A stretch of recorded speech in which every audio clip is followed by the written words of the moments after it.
Morning में Manish sir, एक बार फिर से आप सभी का हमारे एमएस इंग्लिश क्लासेस में स्वागत है।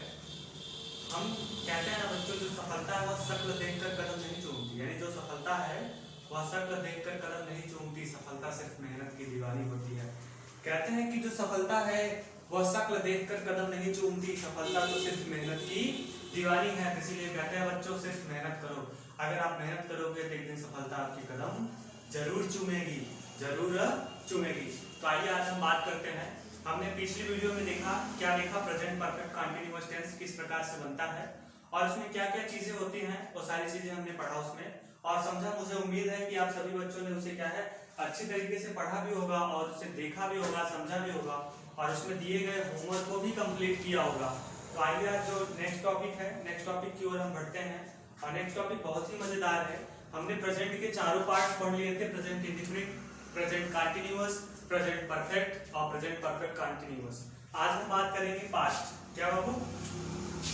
आज हम बात करेंगे पास्ट की। पास्ट मतलब जानते ही हो, पास्ट टेंस मतलब क्या होता है? भूतकाल, यानी जो हमारा बीता है। यानी जैसे मैं सुबह उठा था, खाना पीना खाया और फिर जहाँ कोचिंग चलाया, तो मेरा जो सुबह काम हुआ था वो हमारा किस में चला गया भाई? पास्ट में। यानी किस में चला गया? पास्ट में। तो हम जो भी काम करते हैं और वह कुछ समय बाद बीत जाता है तो हम उसे याद करते हैं कि मैंने यह काम किया था, तो वह क्या हो जाता है हमारा? पास्ट में। तो आज हम बात करेंगे पास्ट। तो पास्ट के चार काइंड्स होते हैं। पहला आपका है पास्ट इंडेफिनिट। पहला क्या है? Past indefinite.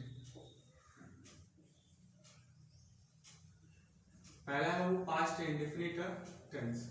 तो आज हम बात करेंगे पास्ट इंडेफिनिट टेंस होता क्या है, इसकी पहचान क्या होती है, इसे कैसे पहचानते हैं और इसका बनाने का जो नियम है वह किस प्रकार से होता है या फिर हम इसे कैसे बनाते हैं। तो आइए बात करते हैं पास्ट इंडेफिनिट टेंस। देखो, सबसे पहले हम बात करते हैं, कभी भी कोई टेंस हो या कोई भी सेंटेंस लिखा हो तो हम उसके पहचान की बात करते हैं, उसके इंट्रोडक्शन की। तो हम पहचानते कैसे हैं, क्या चीज रहेगा तो हम उसे क्या करेंगे? पहचानेंगे। तो कह रहा है सबसे पहला चीज, सबसे पहली चीज इसमें क्या होती है, इसमें जो भी कार्य होगा आपका बीते समय में होगा, यानी था शब्द आएगा या फिर मैंने किया, वह काम मैंने कर लिया ना, यानी ऐसा लगेगा कि काम मेरा हो चुका है, अभी हुआ नहीं है, वह काफी टाइम पहले मतलब कि कर लिया था, तो ऐसा होगा। तो दूसरी टॉपिक और कह रहा है कि यदि वाक्य के क्रिया के अंत में, कह रहा है कि यदि हिंदी वाक्य के क्रिया के अंत में, हिंदी वाक्य के क्रिया के अंत में, कह रहा अंत में या कामा ई, कामा ई, कामा ए, कामा था, कामा थी, कामा ते थे, कामा ता था, ठीक है, इत्यादि शब्द हो। कह रहा है कि हिंदी वाक्य के अंत में, यानी हिंदी वाक्य के क्रिया के अंत में ता थी, न, ता थे और या था, ई, ए, था, थी या फिर आ शब्द आया हो, उसे क्या कहते हैं? Past indefinite tense. तो सिंपल सी बात है, कहने का आशय ऐसे समझो, कह रहा है कि यदि हिंदी वाक्य के क्रियाओं के अंत में, यानी जो क्रिया होती है, क्रिया के अंत में क्या क्या आया हुआ वो? या, ई, की, ई, ए, था, थी, आ, थे, यानी ते थे और ता था। अगर यह शब्द आया हो तो पास्ट इंडेफिनिट टेंस कहलाएगा। अब हिंदी में तो हमने पहचान लिया, अब इंग्लिश में कैसे पहचानते हैं? कह रहे हैं इंग्लिश में पहचानने का दो ही तरीका होगा। एक तो उस सेंटेंस में मेन वर्ब की सेकंड फॉर्म प्रयुक्त होगी या तो फिर डिड लगा होगा, और डिड के साथ जब भी कुछ लगेगा तो मेन वर्ब की फर्स्ट फॉर्म लगता है, ध्यान रखना। अगर होगा तो सिंपल मेन वर्ब की सेकंड फॉर्म होगा, या तो अगर डिड लगा होगा तो उसके साथ मेन वर्ब की क्या लगती है बाबू? First form. यही पहचान होता है पास्ट इंडेफिनिट टेंस की इंग्लिश में, कि जो पहचान होता है कि मेन वर्ब की सेकंड फॉर्म होगी या तो डिड प्लस मेन वर्ब की फर्स्ट फॉर्म होगी। तो आइए अब हम बात करते हैं, इसमें एक ही क्रिया है तो कोई डिपेंड नहीं है कि ही, सी, इट रहेगा तो क्या लगाएंगे या फिर अदर सब्जेक्ट रहेगा तो क्या लगाएंगे। एक ही क्रिया है तो सारी, यानी सभी सब्जेक्ट के साथ एक ही क्रिया लगेगा। तो पहला आपका टॉपिक है अफर्मेटिव। पहला है अफर्मेटिव सेंटेंस। पहला है आपका अफर्मेटिव सेंटेंस, जो बहुत ही इंपॉर्टेंट है।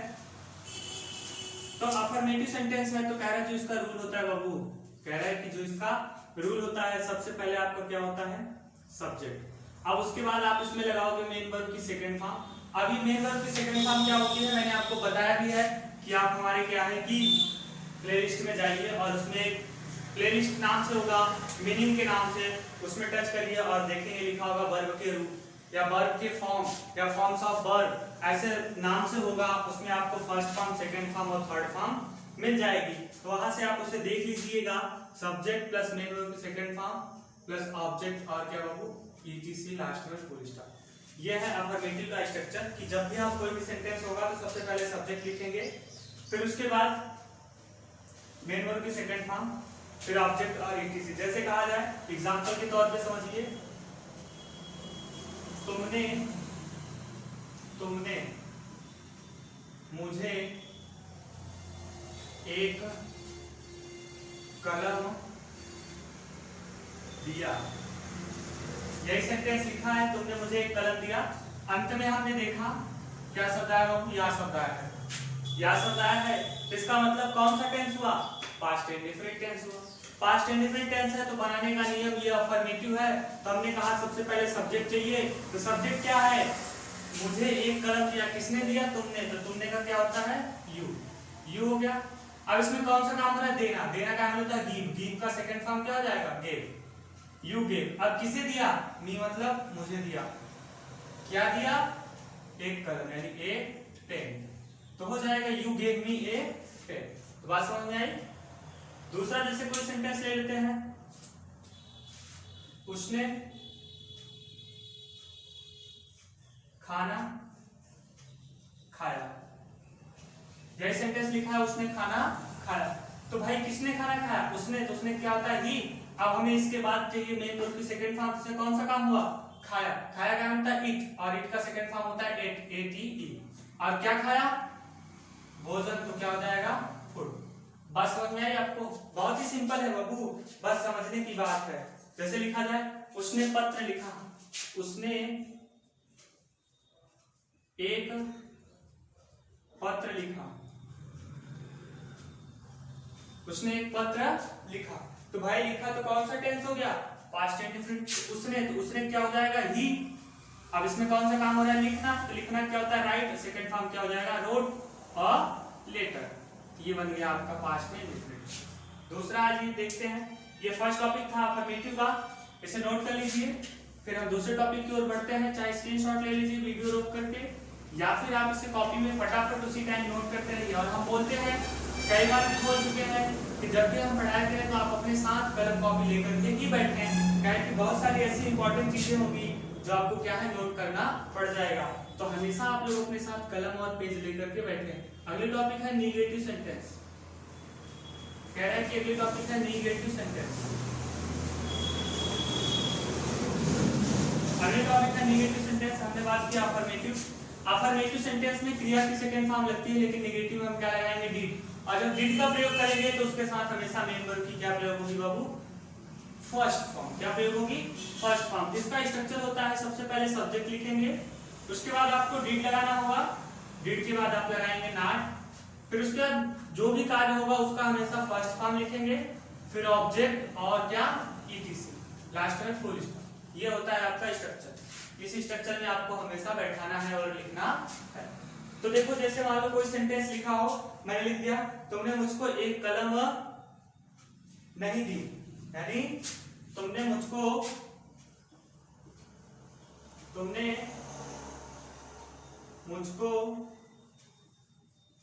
एक कलम नहीं दी। यही सेंटेंस लिखा तुमने मुझको एक कलम नहीं दी, तो नहीं दी इसका मतलब पास्ट में है, नहीं तुमने दिया नहीं था भाई, दिया नहीं था, तुमने मुझे एक कलम नहीं दिया था। चलो हम यहाँ दिया था कर लेते हैं।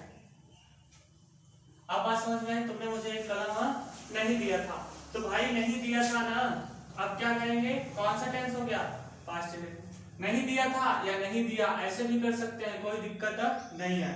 तो तुमने क्या होता है यू, अब यू के साथ एक ही क्रिया है, क्या लगाओगे डिड, अब नहीं शब्द है तो क्या लगाओगे नॉट। अब क्या है मेन वर्ब की फर्स्ट फॉर्म चाहिए, कौन सा काम हो रहा है, देना, तो देना का मतलब होता है गिव, क्या देना भैया मुझको, मतलब मी, क्या देना एक कलम, a pen. You did not give a me a pen, तुमने मुझे एक कलम नहीं दिया। जैसे कोई सेंटेंस हो गया, मान लेते हैं लिखा है राम ने पुस्तक नहीं खोली, राम ने पुस्तक नहीं खोली, यही सेंटेंस लिखा है, राम ने पुस्तक नहीं खोली। तो क्या हो जाएगा बाबू, राम सब्जेक्ट हो गया, उसके बाद क्या है डिड चाहिए, तो डिड, फिर उसके बाद आप क्या लगाओगे नॉट, फिर मेन वर्ब की फर्स्ट फॉर्म। तो कौन सा काम हो रहा है, खोलना, खोलना क्या होता है ओपन, ओपन का फर्स्ट फॉर्म ओपन हो गया, अब क्या खोलना पुस्तक, ओपन द बुक, आपका बन गया। तो आप लोग भी इसे नोट कर लीजिए, और जो भी बच्चे इसे देख रहे हैं वह लोगों तक पहुंचाएं और शेयर करें, हमारे टेलीग्राम चैनल और व्हाट्सएप ग्रुप को ज्वाइन करें भाई, जितना ही लोग ज्वाइन करेंगे उतना ही मजा आएगा होमवर्क देने में, और तभी तो आप लोग देखोगे कि हाँ कौन कौन से लड़के पढ़ रहे हैं, क्या पढ़ रहे हैं, क्या नहीं पढ़ रहे हैं। और अपने अपने प्यार को कमेंट बॉक्स में जरूर दीजिए, कुछ न कुछ कमेंट जरूर करिए कि हाँ कैसा लगा वीडियो, अच्छा लगा कि नहीं लगा, आपको क्या उससे प्रभाव पड़ा, इस चीज को कमेंट में आप लिख कर बताइए कि हाँ सर मुझे अच्छा लगा, लेक्चर अच्छा था, और भी आगे बताइए। इन चीजों को आप लोग थोड़ा सा ध्यान दीजिए। उसके बाद अगले टॉपिक है इंट्रोगेटिव सेंटेंस। अगला है इंट्रोगेटिव सेंटेंस।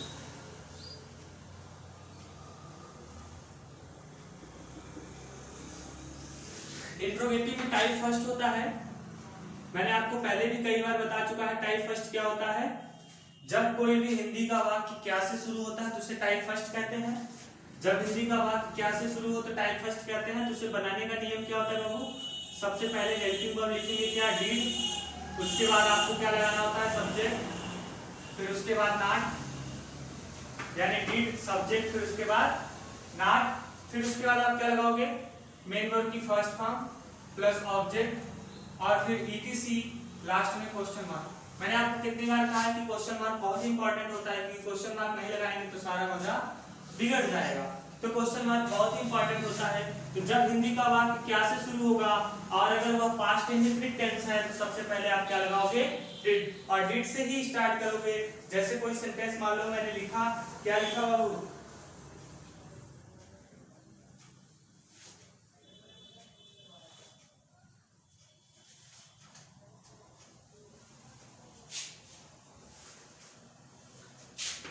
जैसे कोई सेंटेंस लिखा मान लेते हैं क्या, रमेश ने उस लड़के को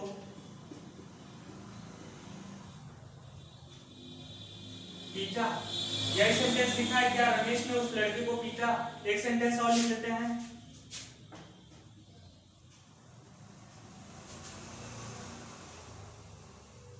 क्या राम स्कूल गया। अब यही सेंटेंस लिखा है, दो सेंटेंस लिखा है। कह रहे हैं कि जब हिंदी का वाक्य क्या से शुरू, कह रहे हैं बाबू जब हिंदी का वाक्य क्या से शुरू होगा तब आप क्या करोगे, क्या करोगे बताओ फटाक से। सबसे पहले आप क्या लगाओगे डिड, डिड लगाओगे, क्या लगाओगे डिड, हमने क्या लगाया डिड। अब डिड के बाद सब्जेक्ट चाहिए, सब्जेक्ट क्या है रमेश, तो क्या हो गया रमेश। अब इसमें कह रहे हैं नाट, इसमें देखो नहीं शब्द है, नहीं है तो नाट को छोड़ दो।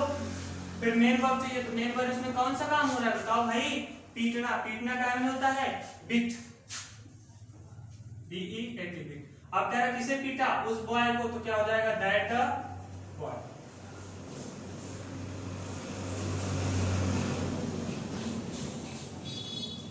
क्या राम स्कूल गया, तो क्या हो जाएगा डिड। अब उसके बाद क्या लगाओगे, डिड के बाद हमें क्या चाहिए सब्जेक्ट, तो डिड सब्जेक्ट। अब उसके बाद कह रहा है नाट, नहीं शब्द है, नहीं छोड़ो नाट को, मेन वर्ब चाहिए। तो भाई कौन सा काम हो रहा है यार बाबू, स्कूल, स्कूल का मतलब होता है स्कूल गया, तो गया का मतलब होता है गो। अब कहाँ गया स्कूल, तो गो टू स्कूल, लास्ट में क्वेश्चन मार्क। हाँ किस चीज को मत भूलाना, क्वेश्चन मार्क। तो आप लोग को बात समझ में आई, हाँ बहुत अच्छे से समझ में, गुड। ऐसे ही मन लगा के पढ़ाई करो तभी सक्सेस हो गए। अभी हमने आपको स्टार्टिंग में ही बोला ना, जो मेहनत होती है वो शक्ल देख करके क्या है आपकी कदम को नहीं चूमती। किसको चूमती है भाई? मेहनत वाले को। यानी मेहनत क्या है? सफलता मेहनत की दीवानी होती है। जब तक आप मेहनत नहीं करोगे तब तक सफलता आपके पास नहीं आएगी। अगला है टाइप 2। अगला है टाइप 2। टाइप 2 क्या कह रहा है कि जब प्रश्नवाचक शब्द वाक्य के बीच में आता है। आपको पता है, मैंने कई बार बताया है, सारे वीडियो में यही बताता हूँ कि जब प्रश्नवाचक शब्द आपका बीच में आए, कोई भी प्रश्न पूछने वाला शब्द वाक्य के बीच में आए, जिसे टाइप 2 का वाक्य कहते हैं। ऐसी कंडीशन में आप क्या करोगे? सबसे पहले क्वेश्चन वर्ड लगाओगे। क्वेश्चन वर्ड मतलब उस प्रश्नवाचक शब्द की स्पेलिंग लिखोगे, यानी सबसे पहले उस प्रश्नवाचक शब्द की स्पेलिंग लिखोगे। उसके बाद आप क्या लगाओगे? सब्जेक्ट, सॉरी, उसके बाद आप हेल्पिंग वर्ड लगाओगे, क्या? डिड। फिर आप लिखोगे सब्जेक्ट, फिर आप लिखोगे नॉट, फिर उसके बाद आप लिखोगे मेन वर्ड की फर्स्ट फॉर्म प्लस ऑब्जेक्ट, फिर उसके बाद ईटीसी, लास्ट में क्वेश्चन मार्क। यह होता है आपका स्ट्रक्चर इंट्रोगेटिव सेंटेंस का। अब जैसे सेंटेंस लिखा हो, रीता ने कितना दूध पिया। बात करते हैं, रीता ने कितना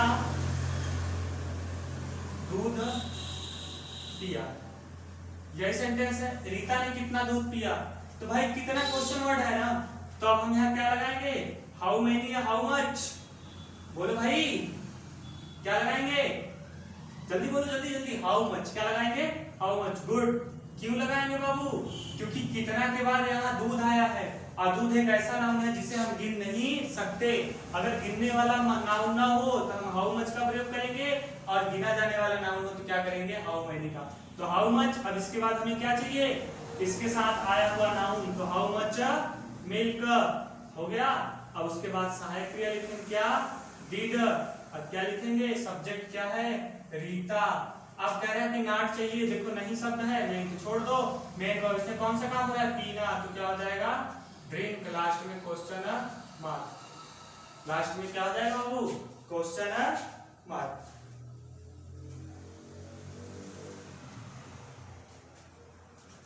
अब कहा जाए, मेरा दूध किसने पिया। मेरा दूध किसने पिया। अब यहाँ किसने का मतलब क्या होता है? कौन। यानी मेरा दूध कौन पी लिया। तो भाई कौन का माने होता है? हु। आज बताया गया था हु के बाद, हु वाले सेंटेंस में हु के बाद हमेशा क्या चाहिए? हेल्पिंग वर्ब या तो मेन वर्ब। तो हु के बाद हमें कह रहा है कि बाबू पीना। पीना क्या होता है? ड्रिंक। तो हु ड्रिंक क्या? मेरा दूध, तुम्हारी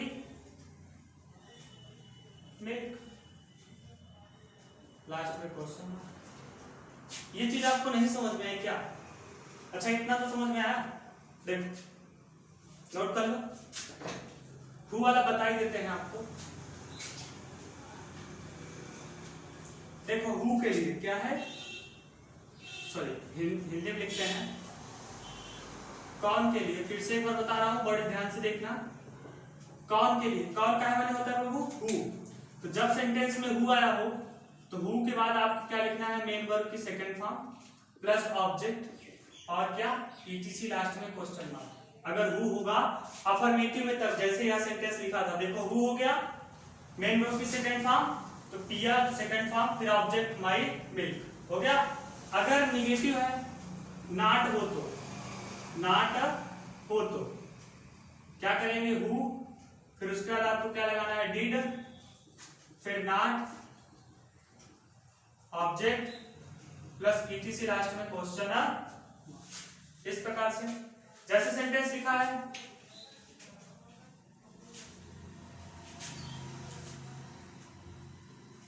तुम्हें किसने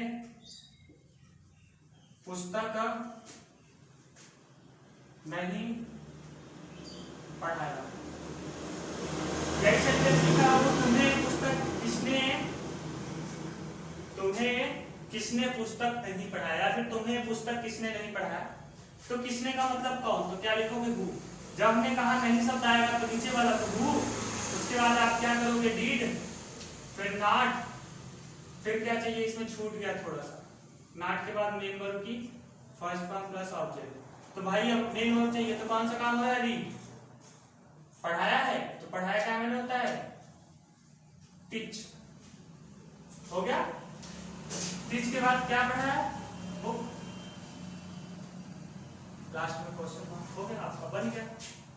प्रकार से आपको बनाना है। तो ये आपका पास्ट इंडेफिनिट जो है समाप्त होता है। तो मुझे उम्मीद है कि आप लोगों को यह बात समझ में आई होगी। और बाबू क्या करो आप लोग, मेहनत ही सबसे इंपॉर्टेंट चीज है।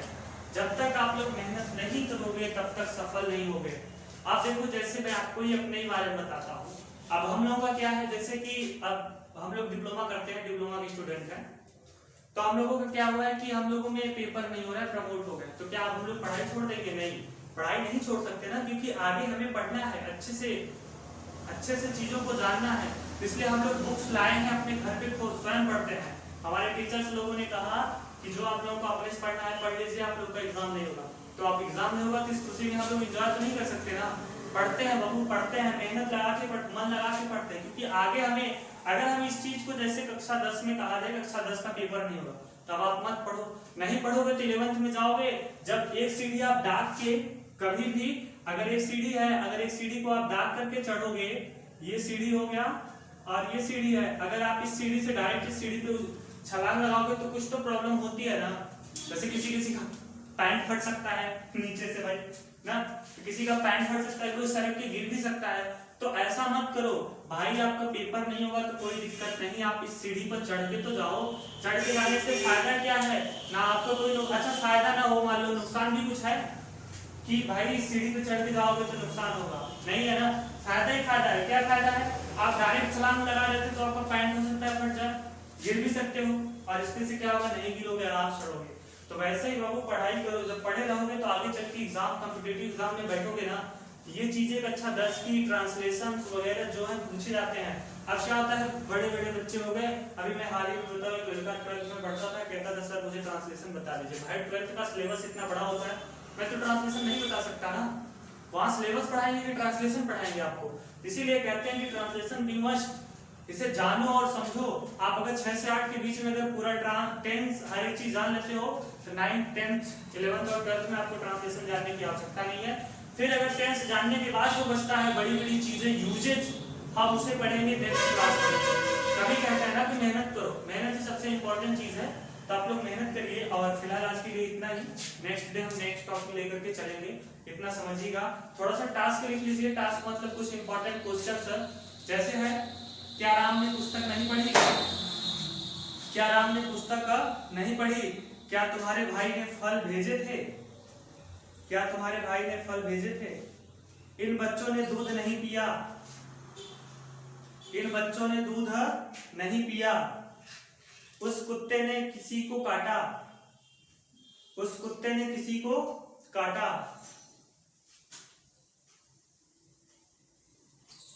अगला, तुमने आज कितनी किताबें खरीदी? तुमने आज कितनी किताबें खरीदी?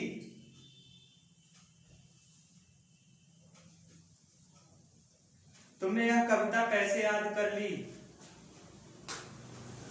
तुमने यह कविता कैसे याद कर ली? इस जंगल में कौन रहता था? ठीक है, इतना टास्क काफी है, इतना आप लोग पूरा करिएगा होमवर्क तौर पे घर पे बैठ के। और उसमें जो कुत्ता काटना था, काटना क्या होता है, बाइट, BITE, ठीक है, उसकी स्पेलिंग होती है BITE, बाइट, बाइट माने काटना होता है। तो आप लोग इसे नोट करिएगा, पढ़िएगा और समझिएगा। फिर नेक्स्ट डे हम नेक्स्ट टॉपिक लेकर के मिलेंगे। और हमारे टेलीग्राम चैनल और व्हाट्सएप ग्रुप को ज्वाइन करिए, इसके डिस्क्रिप्शन बॉक्स में जाइए, डिस्क्रिप्शन बॉक्स में टेलीग्राम का और व्हाट्सएप चैनल का लिंक होगा, आप उसे ज्वाइन करिए, क्योंकि ज्वाइन करने का आपको बहुत ढेर सारा फायदा है। ये सारे होमवर्क्स मिलेंगे, इसके जो पढ़ाया जाते हैं उसके PDF सभी आपको मिलेंगे। और जल्द ही, अगर मैं बुक लिख रहा हूँ, लिखा गया है, ज्यादा तो नहीं क्योंकि टाइम लग रहा है, तो 1 महीने का टाइम हमने मांगा है आप लोगों से, तो लिख रहा हूँ, जैसे लिखा जाएगा उसका PDF और फिर और सारी चीजें आपको दी जाएंगी। और सबसे खास बात कि 7 तारीख से यानी 7 जून से, JU यानी 7 जून से आपकी ऑफलाइन क्लासेस भी चालू हो जाएंगी। ऑफलाइन क्लासेस शुरू हो जाएंगी। जो बच्चे जितने टाइम पे अपना आते थे वो उतने ही टाइम पे आएंगे अपने कोचिंग संस्था पे। ऑफलाइन की क्लास चलेगी और ऑनलाइन, जो ऑनलाइन लेना चाहते हैं ऑनलाइन घर बैठे ले सकते हैं, ऑफलाइन जो लेना चाहते हैं वो ऑफलाइन आकर के कोचिंग संस्था पे यानी ले सकते हैं। ठीक है, तो धन्यवाद।